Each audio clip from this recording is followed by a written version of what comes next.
RJD प्रत्याशी और अपनी बहन रोहिणी के प्रचार में साबिक नायब वज़ीर आला तेजस्वी यादव ने अपनी पूरी ताकत लगा दी।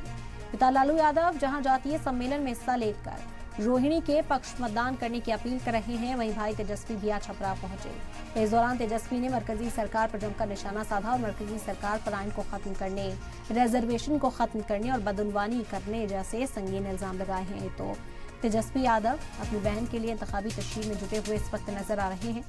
बता दें कि आरजेडी की ओर से रोहिणी आचार्य को टिकट दिया गया है और उनके हक में माहौल बनाते, उनके हक में ताकत झोंकते तेजस्वी यादव लगातार नजर आ रहे हैं।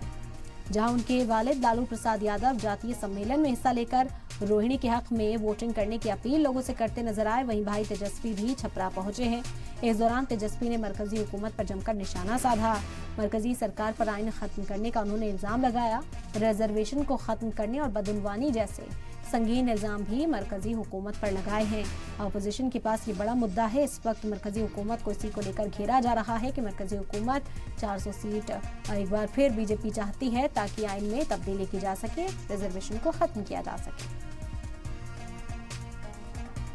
प्रधानमंत्री जी ने कई एक वादे बिहार के लिए किए।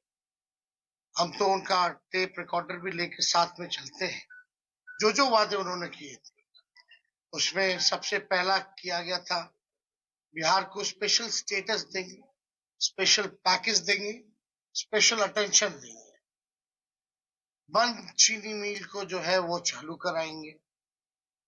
कई एक वादे जो है उन्होंने कहा देश भर में कि 2 करोड़ नौजवानों को नौकरी, किसानों का आय दुगुना करेंगे, सब पक्का मकान बना देंगे, काला धन लेके आएंगे। एक भी वादा जो है प्रधानमंत्री जी का पूरा नहीं है।